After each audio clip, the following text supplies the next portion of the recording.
स्वागत है सभी का इस मैराथन प्रश्न श्रृंखला में। आइए हम देखते हैं महत्वपूर्ण प्रश्न हिंदी साहित्य से संबंधित। भारतीय आर्य भाषा परिवार की भाषाओं का मूल स्रोत कौन सी भाषा है? पहला प्रश्न है। तो वैदिक संस्कृत सारी जो भारतीय भाषाएं हैं उनका मूल स्रोत है।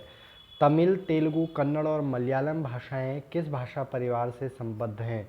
तो तमिल, तेलुगु, कन्नड़ और मलयालम द्रविड़ भाषा परिवार से संबद्ध हैं। भाषा का मूल रूप कौन सा है? भाषा का मूल रूप मौखिक रूप है, यानी सबसे पहले मूल रूप में भाषा मौखिक रूप में हमारे सामने आई। खड़ी बोली हिंदी का साहित्यिक रूप किस शताब्दी में विकसित हुआ? खड़ी बोली हिंदी 19वीं शताब्दी में विकसित हुई। तो खड़ी बोली हिंदी का जो विकसित रूप है वो 1850 के आसपास से माना जाता है। हिंदी को भारतीय संविधान में संघ की राजभाषा के रूप में कब मान्यता मिली? तो हिंदी को सन 14 सितंबर 1949 को हमारे संविधान में इसको भारतीय संघ की राजभाषा के रूप में मिली। आचार्य महावीर प्रसाद द्विवेदी ने किस पत्रिका के माध्यम से खड़ी बोली हिंदी को परिष्कृत और परिमार्जित करने की में महत्वपूर्ण भूमिका निभाई? तो महावीर प्रसाद द्विवेदी ने सरस्वती पत्रिका जिसका जो 1900 से प्रारंभ हुई है उसके माध्यम से बहुत ही महत्वपूर्ण भूमिका निभाई। उत्तर भारत में खड़ी बोली हिंदी दक्षिण में किस रूप में विकसित हुई? तो दक्षिण में ये दक्षिणी रूप में, जो यहाँ की खड़ी बोली है वो दक्षिणी रूप में विकसित हुई। मध्यकाल में राजकाज की भाषा को के रूप में किस भाषा को मान्यता मिली थी? तो मध्यकाल जो था, यानी कि जो भक्ति काल और रीति काल का जो समय था, उस समय फारसी भाषा राजकाज की भाषा हुआ करती थी, क्योंकि उस समय हमारा देश इस्लाम और मुसलमानों का गुलाम था। संविधान के किस अनुच्छेद के अनुसार संघ की राजभाषा हिंदी और लिपि देवनागरी होगी? अनुच्छेद 343 भाग 1 के अनुसार यह प्राविधान है। राजभाषा और अवधि किस काल की काव्य भाषाएं थी? ब्रज भाषा और अवधि किस काल की काव्य भाषाएं थी? तो भक्ति काल और रीति काल में ये जो है काव्य की भाषाएं हुआ करती थी। भक्ति काल और रीति काल में राजकाज की भाषा फारसी थी, परंतु काव्य की भाषा क्या थी? ब्रज भाषा और अवधि। खड़ी बोली हिंदी की बोलियों को कितने वर्गों में रखा जाता है? हिंदी की बोलियों को 5 वर्गों में यानी 18 बोलियों में रखा गया है। बुंदेली और कन्नौजी बोली हिंदी की किस उपभाषा वर्ग की बोलियां हैं? ये पश्चिमी भाषा वर्ग की बोलियां हैं। आधुनिक भारतीय आर्य भाषाओं का विकास किससे हुआ? आधुनिक भारतीय आर्य भाषाओं का विकास अपभ्रंश से हुआ है। मूलतः किस प्रदेश में भोजपुरी बोली जाती है? तो भोजपुरी बिहार की बोली है। मानक हिंदी का विकास किस बोली से हुआ है? मानक हिंदी का विकास खड़ी बोली हिंदी से हुआ है। खड़ी बोली हिंदी ही मानक हिंदी के रूप में परिवर्तित हुई है। भाषा के संदर्भ में अशुद्ध तथ्य कौन सा है? तो भाषा के संदर्भ में एक अशुद्ध तथ्य ये माना जाता है कि भाषा सामाजिक वस्तु नहीं है, जबकि भाषा सामाजिक वस्तु है। लिपि के विकास क्रम में पहली लिपि कौन सी है? तो चित्रलिपि उत्तर होगा। चित्रलिपि सबसे पहली लिपि रही है। मैथिल कोकिल किसे कहा जाता है? विद्यापति को मैथिल कोकिल कहा जाता है। कृष्ण काव्य की अपार संपदा किस भाषा में है? ब्रज भाषा में। ब्रज भाषा में ही जो कृष्ण कवि थे उन्होंने इस रचनाएं की हैं। ब्रज भाषा, खड़ी बोली, हरियाणवी, बुंदेली और कन्नौजी बोलियां हिंदी की बोलियों के किस वर्ग में आती हैं? तो पश्चिमी हिंदी में आती हैं। ब्रज भाषा, खड़ी बोली, हरियाणवी, बुंदेली और कन्नौजी, ये 5 भाषाएं पश्चिमी हिंदी में आती हैं। मुगल काल में हिंदी भाषा पर प्रभाव डालने वाली भाषा कौन सी है? मुगल काल में हिंदी भाषा पर प्रभाव डालने वाली भाषा फारसी, थी। इन लिपियों में से कौन सी लिपि पहले उर्दू लिपि की भांति दाएं से बाएं लिखी जाती थी? तो उत्तर है कि खरोष्टी लिपि दाएं से बाएं की ओर लिखी जाती थी। अगला प्रश्न है, देवनागरी लिपि में हिंदी के अतिरिक्त और कौन सी भाषा लिखी जाती है? तो देवनागरी लिपि में मराठा लिपि लिखी जाती है।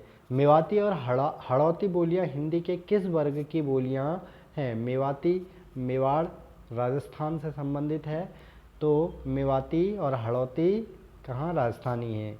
अधिकतर भारतीय भाषाओं की लिपियों में का विकास किस प्राचीन लिपि से हुआ है? अधिकतर भारतीय भाषाओं का जो विकास हुआ है वो ब्राह्मी लिपि से हुआ है। ब्राह्मी लिपि से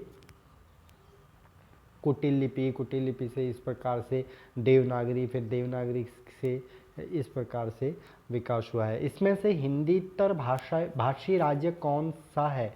हिंदी जिसमें नहीं बोली जाती है दक्षिण भारतीय राज्य, पूर्व भारतीय राज्य तथा जम्मू कश्मीर आदि ये हिंदीतर भाषी राज्य कहलाते हैं। जो दक्षिण भारतीय राज्य हैं या फिर पूर्व भारतीय राज्य हैं, असम, मेघालय, अरुणाचल प्रदेश, मणिपुर, मेघालय और ये सारे राज्य इधर जम्मू कश्मीर और नीचे दक्षिण भारत में महाराष्ट्र, तमिलनाडु, केरल, आंध्र प्रदेश, हैदराबाद। संविधान के अनुच्छेद 343 के अनुसार संघ सरकार के कार्यों में अंग्रेजी का प्रयोग जारी रखने की व्यवस्था कब तक के लिए की गई है? तो केवल 15 वर्षों तक के लिए, यानी 25 जनवरी सन 1964 तक के लिए यह प्रोविज़न था, लेकिन बढ़ाते बढ़ाते इसको अब भी यह चल रहा है। संविधान के अनुच्छेद 343(2) के अनुसार यह प्रोविज़न है। हिंदी में किस भाषा के अर्थ से में पहले साधु भाषा, टकसाली भाषा तथा परिनिष्ठित भाषा का प्रयोग होता था? किस भाषा के लिए साधु भाषा, टकसाली भाषा या फिर परिनिष्ठित भाषा का प्रयोग होता था? तो मानक हिंदी यानी मानक भाषा के लिए इसका प्रयोग होता था। निम्नलिखित काव्य पंक्तियाँ किस कवि की हैं? जामे रस कछु होत है, पढ़त ताहि सब कोय, बाट अनूठी चाहिए भाषा को होय। यह किसकी पंक्तियाँ हैं? भारतेंदु हरिश्चंद्र की पंक्तियाँ हैं। हिंदी खड़ी बोली गद्य के विकास में किस साहित्यकार ने महत्वपूर्ण भूमिका निभाई है? तो हिंदी गद्य की खड़ी बोली में सबसे महत्वपूर्ण भूमिका महावीर प्रसाद द्विवेदी ने की है, निभाई है, और सदल मिश्र भी इनके साथ रहे हैं। पाणिनि ने किस ग्रंथ के द्वारा भाषा को एकरूपता देने का प्रयास किया है? अष्टाध्यायी पाणिनि का भाषा व्याकरण है। पुरानी हिंदी को किस भाषा का समानार्थक माना जाता है? पुरानी हिंदी को किस भाषा का समानार्थक माना जाता है? तो अपभ्रंश और पुरानी हिंदी दोनों एक जैसे ही हैं। पश्चिमी हिंदी का उद्भव किस अपभ्रंश से हुआ? पश्चिमी हिंदी शौरसेनी अपभ्रंश से इसका उदय हुआ है। पूर्वी हिंदी की बोलियां अपभ्रंश के किस रूप में विकसित हुई? पूर्वी हिंदी की बोलियां अपभ्रंश के किस रूप में विकसित हुई?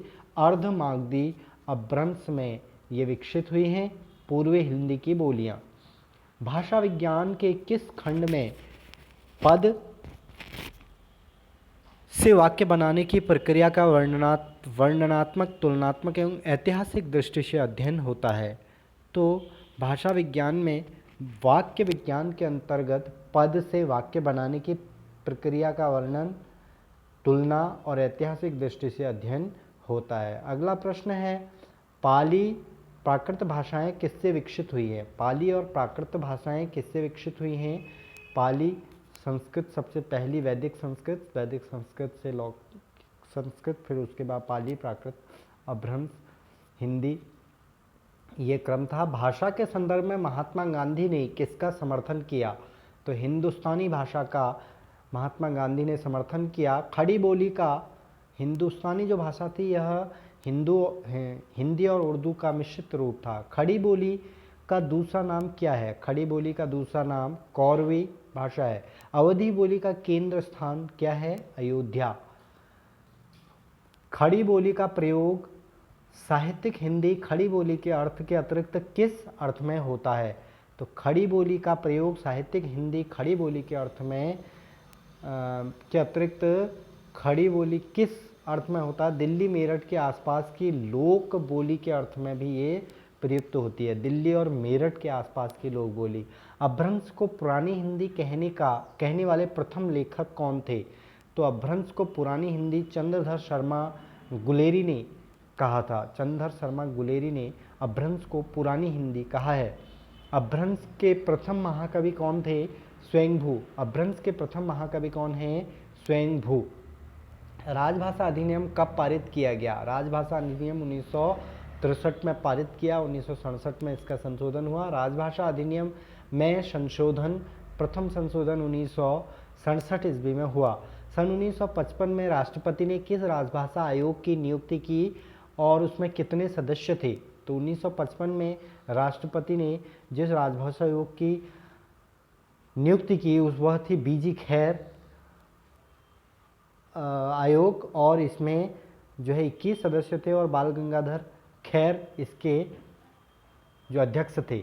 हिंदी हिंदुस्तानी के भाषा संबंधी विवाद किसके नेतृत्व में हिंदी की विजय हुई थी? तो राजर्षि पुरुषोत्तम दास टंडन के नेतृत्व में हिंदी और हिंदुस्तानी के विवाद को निपटाया गया। उसमें हिंदी की जीत हुई थी। पंडित किशोरीदास वाजपेयी ने 19वीं शताब्दी के पूर्वार्ध को किस युग के नाम से अभिहित किया है? तो किशोरीदास वाजपेयी ने 19वीं शताब्दी के पूर्वार्ध को लाल युग कहा है। किस शताब्दी को हिंदी का प्रचार युग कहा जाता है? किस शताब्दी को हिंदी का प्रचार युग कहा जाता है? 19वीं शताब्दी को। 19वीं शताब्दी में हिंदी का खड़ी बोली का विशेष रूप से हुआ। मंडियाली का संबंध किससे है? मंडियाली पहाड़ी हिंदी से इसका संबंध है। पूर्वी हिंदी के अंतर्गत कौन सी बोली आती है? पूर्वी हिंदी के अंतर्गत अवधी, बघेली और छत्तीसगढ़ी हिंदियां आती है। आगे है किस शताब्दी को हिंदी का प्रचार युग कहा जाता है? किस शताब्दी को हिंदी का प्रचार युग कहा जाता है? तो 19वीं शताब्दी को हिंदी का प्रचार युग माना जाता है। मंडियाली का संबंध किससे है? मंडियाली का संबंध पहाड़ी हिंदी से है। पूर्वी हिंदी के अंतर्गत कौन सी बोली आती हैं? अवधी, बघेली और छत्तीसगढ़ी पूर्वी हिंदी के अंतर्गत की भाषाएं हैं। अब हिंदी साहित्य का इतिहास पूर्व पीठिका के अंतर्गत हम देखते हैं। हिंदी साहित्य के इतिहास का प्रथम लेखक कौन है? तो हिंदी साहित्य के इतिहास का प्रथम लेखक गारसात तासी हैं। काशी नागरी प्रचारिणी सभा द्वारा हिंदी साहित्य का बृहद इतिहास कितने खंडों में प्रकाशित किया गया?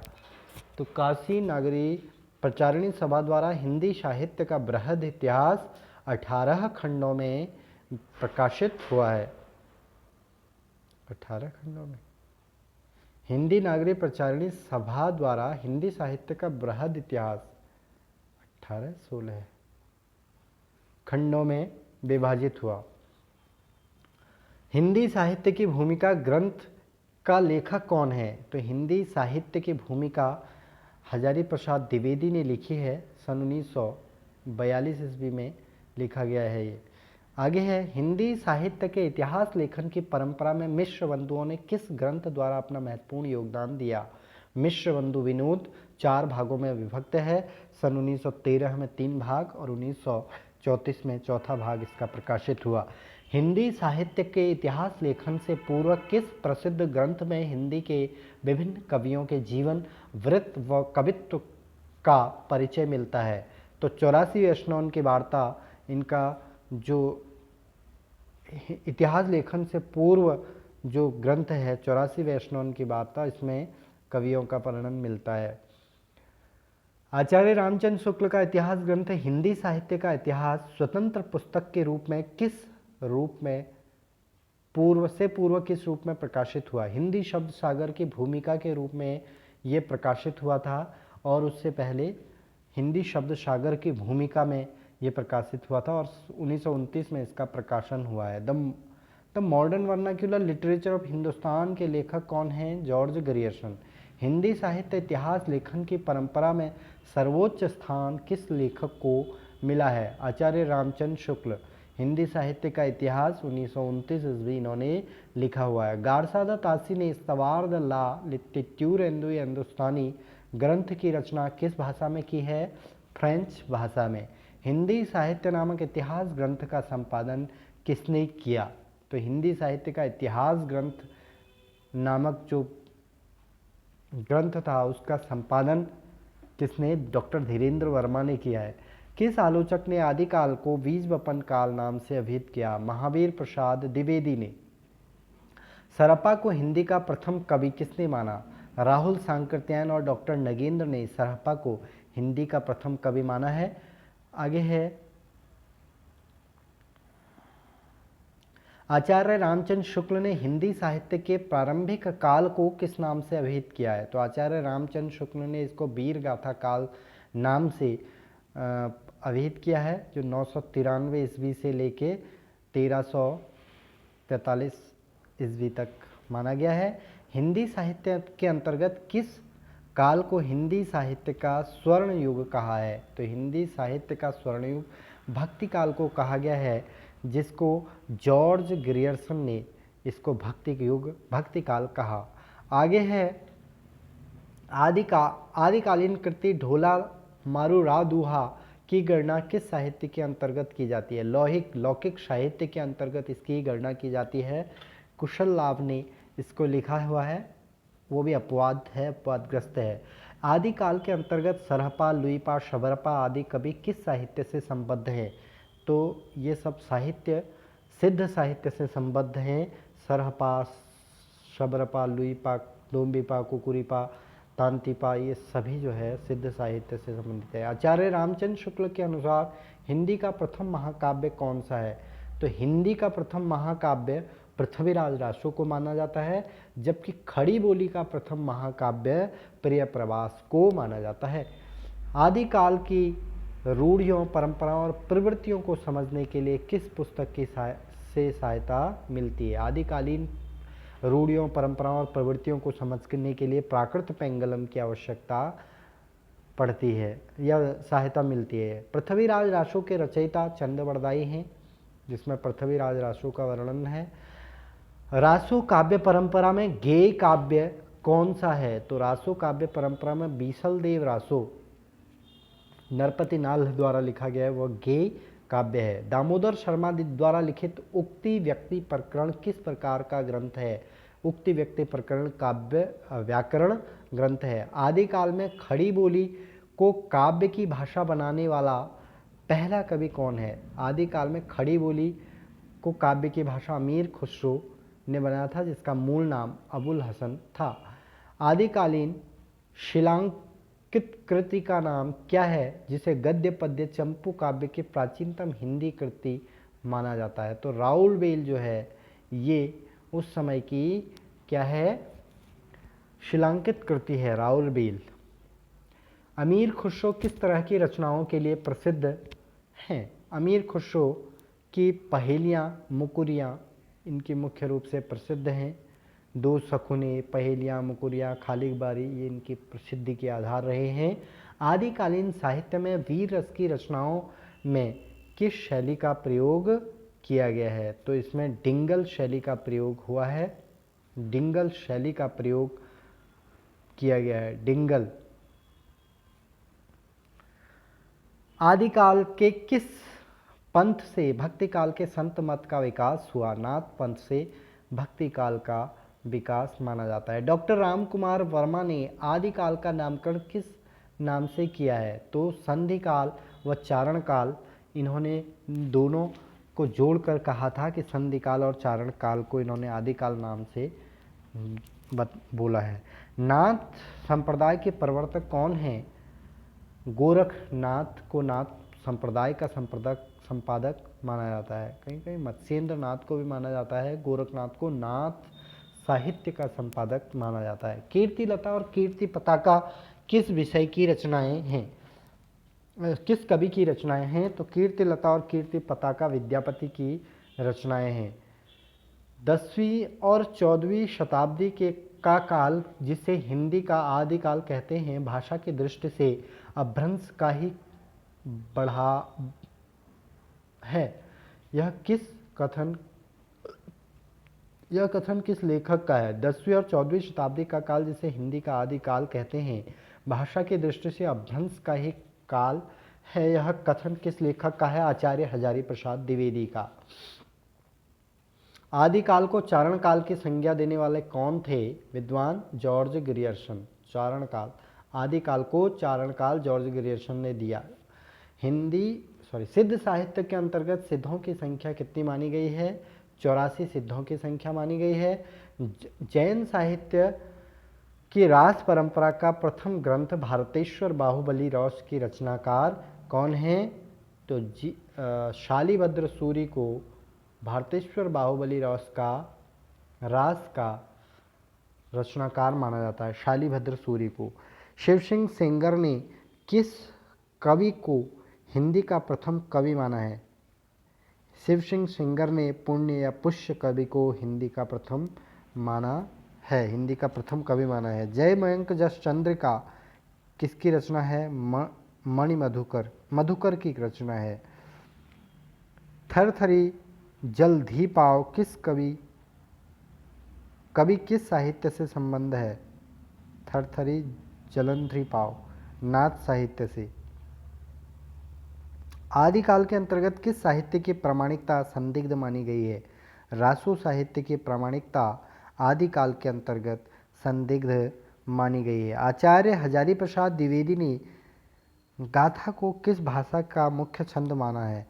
तो प्राकृत भाषा का मुख्य छंद आचार्य हजारी प्रसाद द्विवेदी ने गाथा को माना है। वर्ण रत्नाकर किस प्रकार की कृति है? वर्ण रत्नाकर गद्य कृति है। 16वीं 17वीं शताब्दी के युग में हिंदी काव्य का स्वर्ण युग मानना किस इतिहास लेखक की महत्वपूर्ण उपलब्धि रही है? जॉर्ज ग्रियर्सन की। आचार्य रामचंद्र शुक्ल के अनुसार भक्ति काल का सीमा काल कहाँ तक रहा है? आचार्य 375 विक्रम से 1700 विक्रमी तक भक्ति काल माना है इन्होंने। 318 से 1643 ईस्वी तक। शंकराचार्य ने सामाजिक एकीकरण के लिए किस दार्शनिक आध्यात्मिक ऐक्य का निरूपण किया है? अद्वैत वेदांत का। रामानंद किस भक्ति धारा के प्रमुख कवि हैं? राम भक्ति धारा के प्रमुख कवि हैं। शंकराचार्य ने सामाजिक एकीकरण के लिए किस दार्शनिक आध्यात्मिक ऐक्य का निरूपण किया? तो सामाजिक एकीकरण के लिए इन्होंने किस दार्शनिक आध्यात्मिक ऐक्य का? अद्वैत वेदांत का शंकराचार्य ने किया।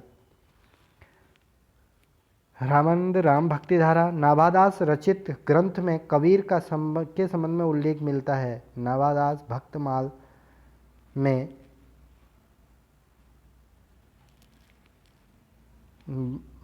भक्तमाल नाभादास की रचना है। अब कैसे छूटे राम नाम रट लागी, प्रभु जी तुम चंदन हम पानी, जाकी अंग अंग बात समानी। ये पंक्तियाँ किस कवि की हैं? ये कवि रैदास की हैं। भक्ति काल के अंतर्गत प्रेम पीर का प्रचारक कवि किसे कहा गया है? प्रेम की पीर का प्रचारक कवि जायसी को भक्ति काल के अंतर्गत माना गया है। किस आचार्य की गणना वैष्णव भक्ति के प्रतिष्ठापक आचार्यों में नहीं की जाती है? हरिदास निरंजनी की नहीं की जाती है। भक्ति का कौन सा रूप पहले दक्षिण के अलवार संतों की वाणी के माध्यम से प्रस्फुटित हुआ है? राम भक्ति। किस संस्कृत काव्य में पहले कृष्ण लीलाओं का उल्लेख मिलता है? ब्रह्मचरित्र में। किस संस्कृत काव्य में सबसे पहले कृष्ण लीलाओं का उल्लेख मिलता है? तो ब्रह्मचरित्र में सबसे पहले कृष्ण की लीलाओं का उल्लेख मिलता है। मासी कागज छुओ नहीं, कलम गयो नहीं हाथ, यह पंक्ति किस भक्त कवि को लक्ष्य कर की गई है? कबीर दास के को लक्ष्य करके की गई है। आगे है पद्मावत का लेखक कौन है? तो पद्मावत के लेखक मलिक मोहम्मद जायसी हैं। आचार्य रामचंद्र शुक्ल ने प्रेमाख्यान काव्य परंपरा का प्रथम कवि किसे माना है? आचार्य रामचंद्र शुक्ल ने प्रेमाख्यान काव्य परंपरा का प्रथम कवि कुतुबन की मृगावती को माना है। प्रेमाख्यान काव्य परंपरा का प्रथम कवि किसे माना है? कुतुबन को मृगावती के लिए माना है। अष्टछाप की स्थापना सन 1565 ईस्वी में हुई। सूरदास का भक्ति पद्धति का मेरुदंड कौन सी भक्ति है? सूरदास की भक्ति पद्धति का मेरुदंड कौन सा है? पुष्टि मार्ग। वल्लभाचार्य का पुष्टि मार्ग इनका रहा है। अजगर करे न चाकरी, पंछी करे न काम, दास मलूक का कह गए सबके दाता राम। उपयुक्त पंक्तियाँ किसकी हैं? ये मलूक दास की हैं। कबीर दास किसके शिष्य थे? रामानंद के। चंदायन किस लेखक की रचना है? मुल्ला दाऊद की। ढोला मारू रा दुहा के रचयिता कौन है? कल्लोल कवि। कहीं कहीं पर कुशललाभ को भी माना जाता है।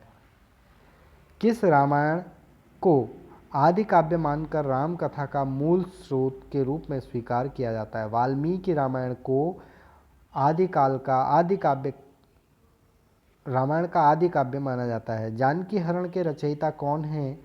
कुमारदास। जानकी हरण के रचयिता कुमारदास हैं। रज्जब, सुंदरदास, प्रागदास आदि संत किस पंथ के अनुयायी थे? दादू पंथ। रज्जब, सुंदरदास ये दादू दयाल के भक्त के शिष्य थे। रज्जब और सुंदरदास, प्रागदास इन्होंने दादू पंथ का अनुसरण किया। रामलला नहछु किसकी रचना है? तुलसीदास की रचना है। सबसे छोटी इनकी रचना है, केवल 20 छंदों में रचित यह रचना है। विद्यापति का जन्म कहाँ हुआ था? बिहार के दरभंगा जिले के बिपसी गांव में इनका जन्म हुआ है। किस संप्रदाय में कृष्ण के वामांग में राधा के साथ साथ कृष्ण की उपासना का विधान है?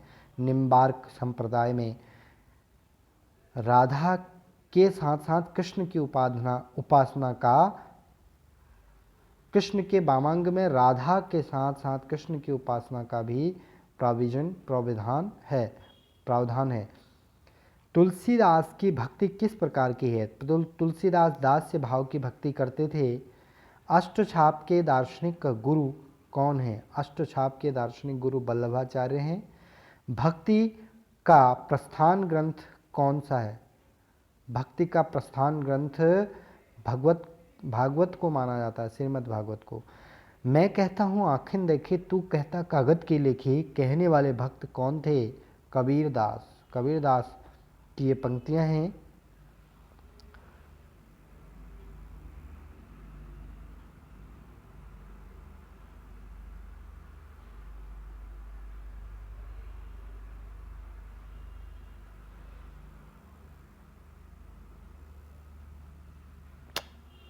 आगे देखिए,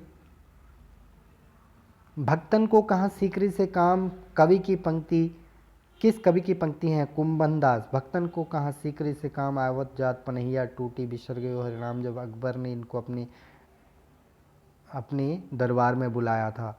सूरदास का लीला वर्णन किससे प्रभावित है? तो भगवत पुराण से सूरदास का लीला वर्णन प्रभावित है। इन कवियों में कौन सा कवि अष्टछाप से संबद्ध नहीं है? तो केशवदास अष्टछाप के कवि नहीं हैं। सूरदास, कुंभनदास, छीत स्वामी, गोविंददास, कृष्णदास, परमानंद दास, सूरदास, चतुर्भुज दास, नंददास ये के अष्टछाप के कवि रहे हैं। तुलसीकृत विनय पत्रिका की रचना किस भाषा में की गई है? तो विनय पत्रिका जो है ब्रज भाषा में लिखी गई है। वैसे तुलसीदास अवधी भाषा के कवि हैं, लेकिन दोहावली, कवितावली, विनय पत्रिका ये इनकी ब्रज भाषा में लिखी हुई रचनाएं हैं। केशवदास की किस रचना की गणना लक्षण ग्रंथ के अंतर्गत की जाती है? तो कवि प्रिया इनकी जो रचना है वो लक्षण ग्रंथ माना जाता है। इसमें नायक नायिका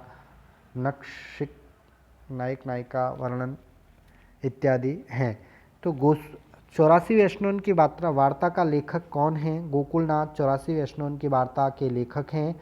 वरवै रामायण किसकी रचना है? तुलसीदास की। वरवै रामायण किसकी रचना है? तुलसीदास की रचना है। कृष्ण की सरस क्रीड़ाओं का वर्णन करने वाला प्रख्यात ग्रंथ कौन सा है? गीत गोविंद। कृष्ण की सरस लीलाओं का वर्णन करने वाला है गीत गोविंद जयदेव का। सूरदास के संबंध में जानकारी का आधार ग्रंथ मुख्यतः कौन सा है? तो 84 वैष्णवन की वार्ता जो विठलनाथ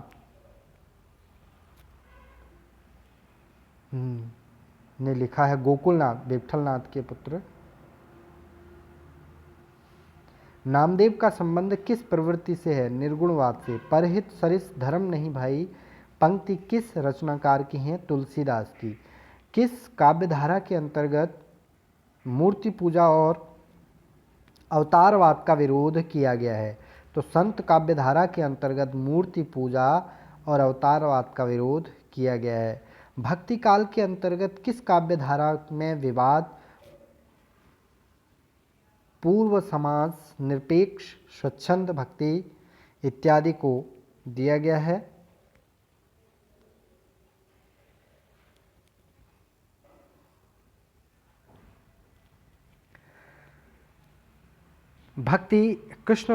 कृष्ण गीतावली के रचयिता तुलसीदास हैं। यह ब्रज भाषा में लिखा हुआ है। भक्ति काल के अंतर्गत किस काव्य धारा में विवाद, पूर्व समाज, निरपेक्ष, स्वच्छंद प्रेम का निरूपण किया गया है? सूफी काव्य में। आगे है, या लकुटी अरु कामरिया पर रास्ती हूँ पुर को तज डालो, किसकी पंक्तियाँ हैं? ये रशीद खान की पंक्तियाँ हैं। मलिक मोहम्मद जायसी की रचना पद्मावत किस भाषा में है? मलिक मोहम्मद जायसी की रचना पद्मावत अवधी भाषा में लिखी गई है। मीराबाई की भक्ति किस भाव की है? माधुर्य भाव की भक्ति है। जाके प्रिय नर राम वैदेही तजिए ताहि नर कोटि बैरी सम यद्यपि परम स्नेही, ये तुलसीदास की किस रचना से उद्धृत है? विनय पत्रिका से उद्धृत है। इनमें से किस कवि को ब्रज कोकिल कहा जाता है? सत्यनारायण कवि रत्न को ब्रज कोकिल कहा जाता है। संत साहित्य का सबसे अधिक पंडित कवि कौन है? दादू दयाल। संत साहित्य में सबसे अधिक पंडित विद्वान कवि जो है वो दादू दयाल ही हैं। दुल्हनी गावहु मंगलचार पद किसके द्वारा रचित है? कबीरदास के द्वारा। रामचरितमानस में कितने कांड हैं? रामचरितमानस में कुल 7 कांड हैं। मानुष प्रेम भयों बैकुंठी पंक्ति किस कवि की है? मलिक मोहम्मद जायसी की। मानुष प्रेम भयों बैकुंठी पंक्ति किस कवि की है? मलिक मोहम्मद जायसी की।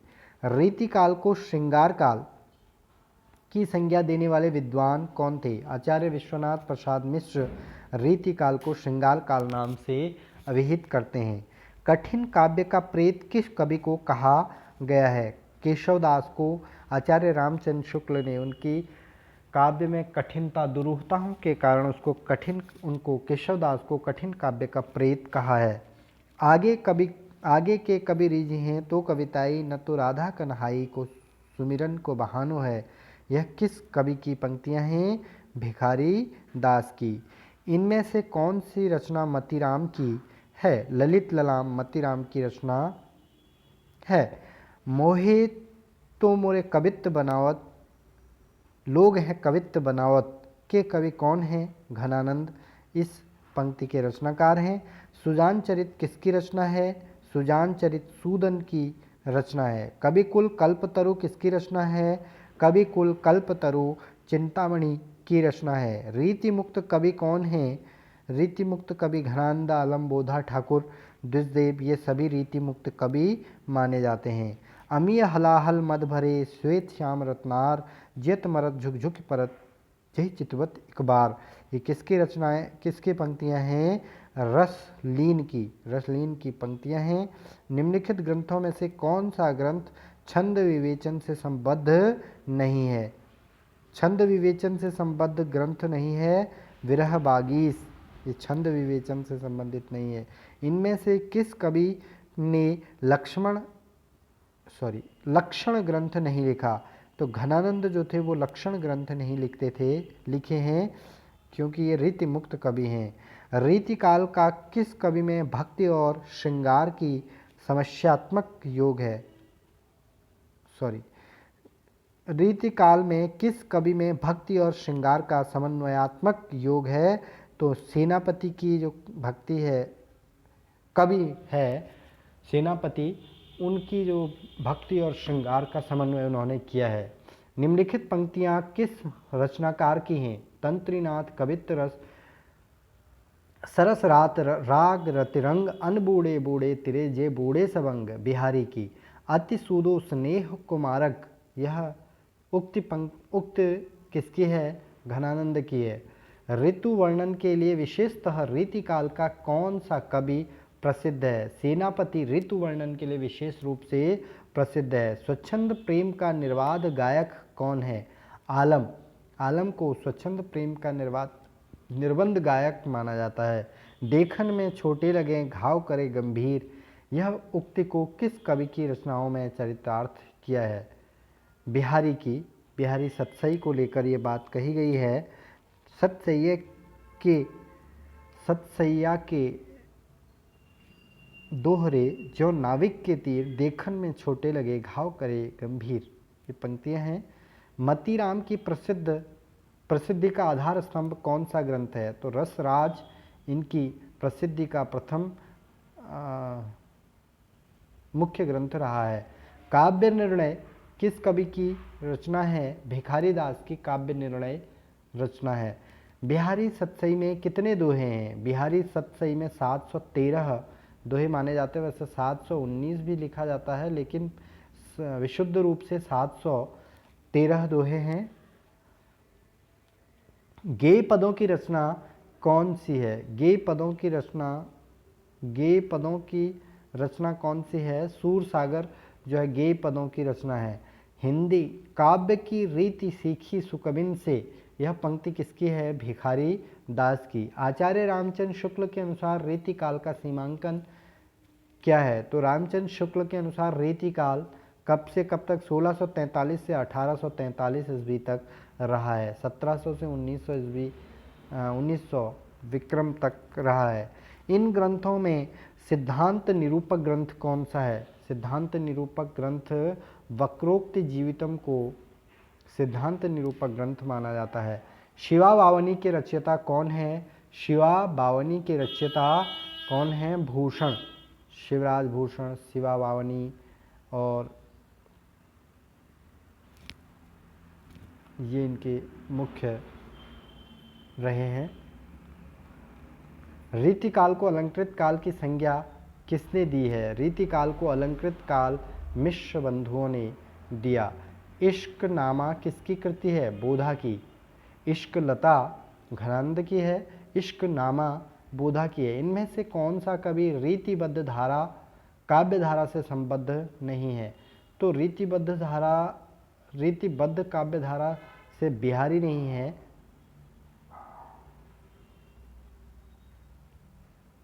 रीति सिद्ध, रीतिबद्ध, रीति मुक्त, सॉरी नहीं है, नहीं मतलब सही है ये। इनमें से कौन सा कवि रीतिबद्ध काव्य धारा से संबद्ध है? तो बिहारी रीतिबद्ध से संबंधित है।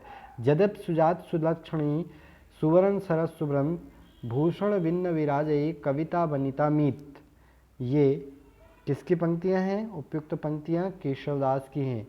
जदप सुजात सुलक्षणी सुवर्ण सरस सुब्रम भूषण भिन्न विराजयी कविता वनितामित। किस कवि ने सतसई की रचना नहीं की है? तो लाल कवि ने सतसई की रचना नहीं की है। इसके अलावा मतीराम ने सतसई की रचना की है, भूषण ने की है। आगे है, किस कवि की कविता का हृदय वेधकता को लक्ष्य करके उसे नावक के तीर कहा गया है? तो बिहारी की रचनाओं को कहा गया है।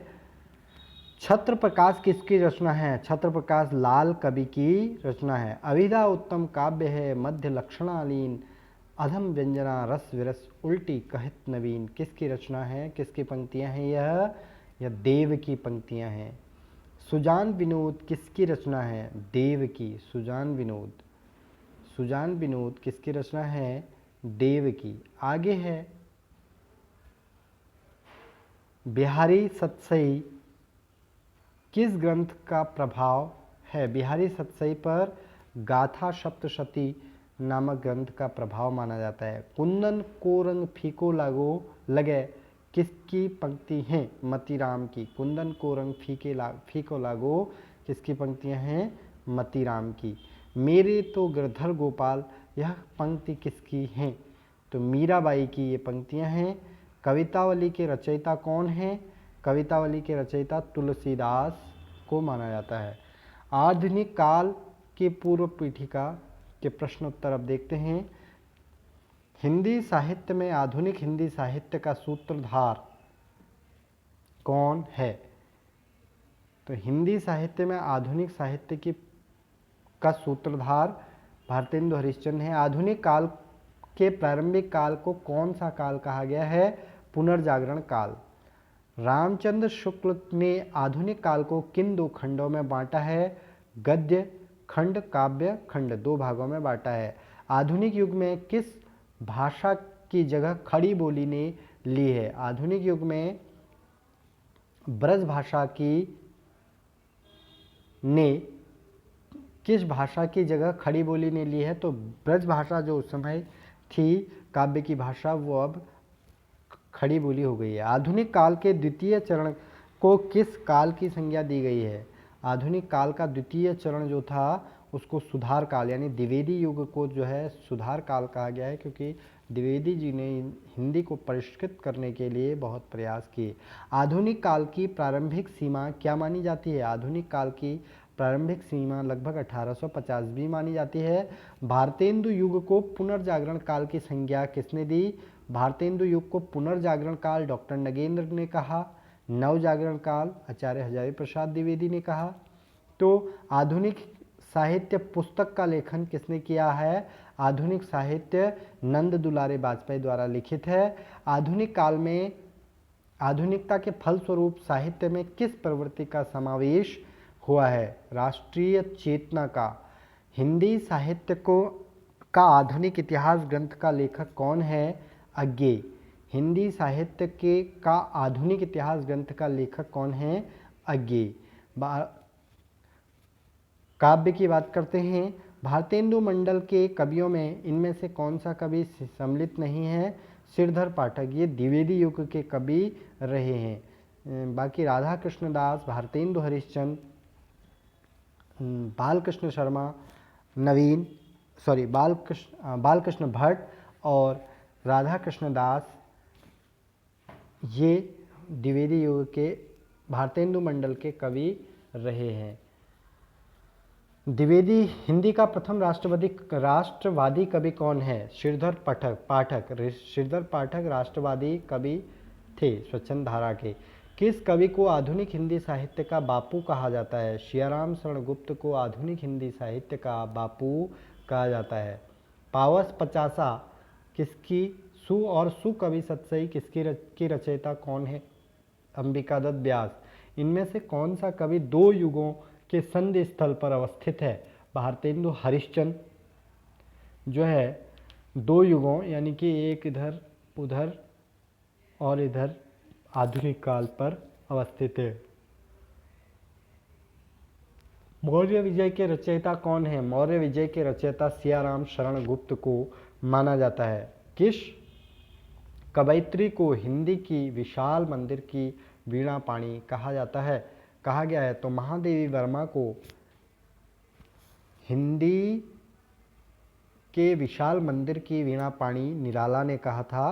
प्रकृति के सुकुमार कवि विशेषण किस कवि के लिए प्रयुक्त हुआ है? सुमित्रानंद पंत के लिए हुआ है। इनमें से किस रचनाकार की गणना छायावाद के प्रवर्तकों में की जाती है? मुकुटधर पांडे छायावाद का प्रवर्तक मुकुटधर पांडे को माना जाता है। यामा किस रचनाकार की कृति है? यामा महादेवी वर्मा की रचना है। प्रेम सरोवर, प्रेम माधुरी, प्रेम फुलवारी किस कवि की कृतियां हैं? तो ये भारतेंदु हरिश्चंद्र की कृतियां मानी जाती हैं। अंग्रेजी राज में के गुप्तचर विभाग में मैथिली शरण गुप्त की किस कृति की गणना जनाना हिंदुस्तान समझा गया? अंग्रेजी राज के गुप्तचर विभाग में मैथिली शरण गुप्त की किस कृति का अर्थ जनाना हिंदुस्तान समझा गया? भारत भारती का। किस कवि ने मैं शैली अपनाई का दावा किया? निराला ने। सूर्यकांत त्रिपाठी निराला ने मैं शैली अपनाई करके निराला ने अपने बारे में लिखना शुरू किया था। परिमल और अनामिका के रचयिता कौन हैं? परिमल और अनामिका की रचयिता निराला हैं। समरसता मूलक आनंदवाद की पृष्ठभूमि में लिखी गई जयशंकर प्रसाद की रचना कृति कौन सी है? कामायनी। किस कवि ने मैथिली शरण गुप्त के सामने स्वयं को महज एक डिप्टी राष्ट्रवादी कवि कहा है? रामधारी सिंह दिनकर ने। रामधारी सिंह दिनकर ने स्वयं को एक महज डिप्टी कवि कहा है। बुंदेली लोक शैली में गाई जाने वाली छंद में रची सुभद्रा कुमारी चौहान की कौन सी कविता स्वाधीनता आंदोलन का नारा बनी? झांसी की रानी। ये बुंदेला लोक शैली में गाई गई थी। बुंदेला। किस कवि को सहजता का कवि कहा जाता है? भवानी प्रसाद मिश्र को सहजता का कवि कहा जाता है। महादेवी वर्मा की यामा में कितनी कृतियां सम्मिलित हैं? महादेवी वर्मा की यामा में कितनी कृतियां सम्मिलित हैं? 4। आत्मजयी के रचनाकार कौन हैं? कुंवर नारायण द्वारा लिखित है आत्मजयी।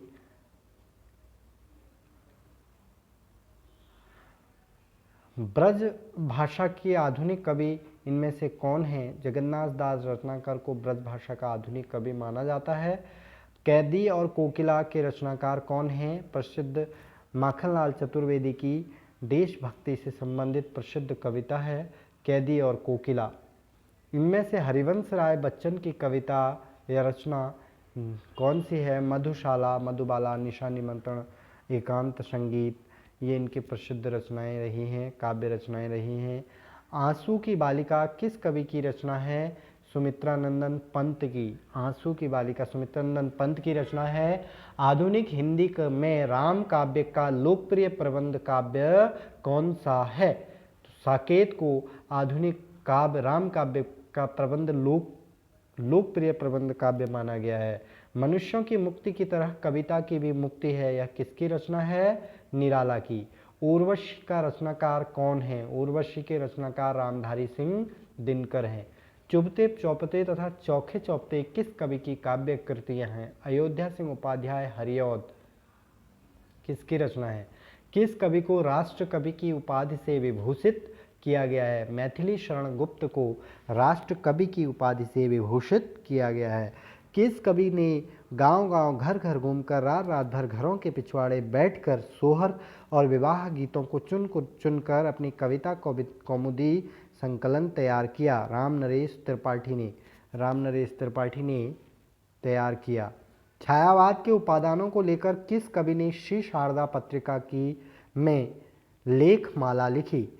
तो छायावाद के उपादानों को लेखक किस कवि ने श्री शारदा में लेखमाला में मुकुटधर पांडे ने प्रस्तुत किया। रोवहूँ सब मिली आवहूँ कपि भारत, हा हा भारत दुर्दशा न देखी जाई। यह पंक्ति किसकी है? भारतेंदु हरिश्चंद्र की भारत दुर्दशा से ली गई है। खड़ी बोली हिंदी का प्रथम महाकाव्य किसे माना गया है? खड़ी बोली का प्रथम महाकाव्य प्रिय प्रवास को माना गया है, जो अयोध्या सिंह उपाध्याय द्वारा 1914 में प्रकाशित हुआ। 14 में हम कौन थे, क्या हो गए और क्या होंगे अभी, यह पंक्ति किसकी है? मैथिली शरण गुप्त की भारत भारती से ली गई है। अयोध्या सिंह उपाध्याय हरिऔध किस युग के कवि हैं? अयोध्या सिंह उपाध्याय हरिऔध द्विवेदी युग के कवि माने जाते हैं। किस कवि ने खड़ी बोली के साथ साथ ब्रज भाषा में काव्य रचना की है? भारतेंदु हरिश्चंद्र ने खड़ी बोली के साथ साथ ब्रज भाषा में भी काव्य रचनाएं की हैं। मैं नीर भरी दुख की बदरी पंक्ति किस कवयित्री की हैं? ये महादेवी वर्मा की हैं। मैंने मैं शैली अपनाई निराला की थी, तभी से मैं नीर भरी दुख की बदरी आत्मकथ्य वाली जो बातें आई वह अभी शुरू हुई। मैं नीर भरी दुख की बदरी पंक्ति के रचित की कवयित्री कौन है? महादेवी वर्मा। गीत फरोश किसकी रचना है? भवानी प्रसाद मिश्र की। जूही की कली किसकी रचना है? निराला की। यह मुक्त छंद 1916 में, मुक्त छंद की प्रथम कविता 1916 में निराला की मानी जाती है। छायावाद के प्रसिद्ध 4 स्तंभों में किसकी गणना नहीं होती है? प्रसाद, पंत, निराला और महादेवी वर्मा, और रामकुमार वर्मा में से रामकुमार वर्मा की नहीं होती है। निराला की पहली काव्य रचना कौन सी है और यह धारणा किसकी है? निराला की पहली काव्य रचना कौन सी है?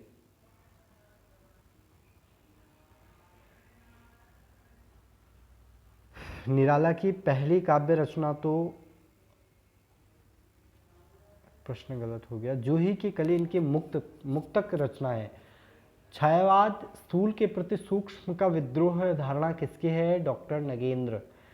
कला और बूढ़ा चाँद किसकी रचना है? सुमित्रा नंदन पंत। कला और बूढ़ा चाँद 1960 में प्रकाशित हुई, ठीक है, जिसके लिए साहित्य अकादमी पुरस्कार से इनको सम्मानित किया गया। बाल मुकुंद गुप्त किस युग के रचनाकार हैं? द्विवेदी युग के बाल मुकुंद गुप्त हैं। और बालकृष्ण भट्ट जो थे वो भारतेंदु हरिश्चंद्र युग के, भारतेंदु मंडल के कवि है। अबला जीवन हाय तुम्हारी यही कहानी, आंचल दूध और आंखों में है पानी, ये पंक्तियां किसकी हैं? यशोधरा मैथिली शरण गुप्त की। आगे हैं सांध्य काकली के रचयिता कौन है? सांध्य काकली निराला की रचना है, लगभग अंतिम रचना है। कुरुक्षेत्र किसकी रचना है? रामधारी सिंह दिनकर की। कुरुक्षेत्र रामधारी सिंह दिनकर की युद्ध की नीति को प्रदर्शित करती रचना है। निराला द्वारा रचित प्रसिद्ध शोक गीत कौन सा है? सरोज स्मृति। सरोज स्मृति प्रसिद्ध शोक गीत है। प्रेम और मस्ती की काव्यधारा का कवि कौन है? प्रेम और मस्ती की काव्यधारा के कवि में हरिवंश राय बच्चन का नाम प्रमुख रूप से लिया जाता है। इसके अलावा भगवती चरण वर्मा आते हैं। महाप्राण की उपाधि किस कवि के नाम के साथ जोड़ी जाती है? सूर्यकांत त्रिपाठी निराला महाप्राण कहा जाता है। अगला है सखा श्री कृष्ण के गुलाम राधा रानी के किस रचनाकार की पंक्ति हैं? यह भारतेंदु हरिश्चंद्र की हैं, क्योंकि वो राधा वल्लभी संप्रदाय के अनुयायी थे। सुमित्रा नंदन पंत काव्य कला और जीवन दर्शन किसने लिखी है? सची रानी गुरटू ने लिखी हुई है। सुमित्रा नंदन पंत काव्य कला। मैथिली शरण गुप्त का जन्म कहाँ हुआ? मैथिली शरण गुप्त का जन्म उत्तर प्रदेश के झांसी के चिर गांव में हुआ था। निराला से बढ़कर स्वच्छंदतावादी कवि हिंदी में कोई नहीं है, यह किसकी रचना है? आचार्य हजारी प्रसाद द्विवेदी की। खुल गए छंद के बंध, यह पंक्ति किसकी है? सुमित्रा नंदन पंत की। आगे अंग्रेज राज सुख साज सजे सब भारी, पैदल विदेश चली जात यह अति ख्वारी, ये पंक्तियाँ किसकी हैं? भारतेंदु हरिश्चंद्र की। सन 1957 में प्रथम स्वाधीनता संग्राम पर किसकी रचना उस दौर में प्रेरणा स्रोत थी? सुभद्रा कुमारी चौहान की रचना प्रेरणा स्रोत के रूप में ली जाती हैं। सियाराम शरण गुप्त की किस विख्यात कवि के अनुज थे? सियाराम शरण गुप्त मैथिली शरण गुप्त के छोटे भाई माने जाते हैं। प्रिय प्रवास कृति किस विधा में लिखी गई है? प्रबंध काव्य में। निराला की साहित्य साधना पुस्तक के लेखक कौन हैं? रामविलास शर्मा निराला की साहित्य साधना पुस्तक के रचयिता हैं। किसने नवीन छंद को देखकर रवर छंद कहकर मजाक उड़ाया? निराला ने। किसके नवीन छंद को देखकर रवर छंद कहकर मजाक उड़ाया गया? तो निराला के जो नया छंद मुक्त छंद था उसको रवर छंद कहकर मजाक उड़ाया गया।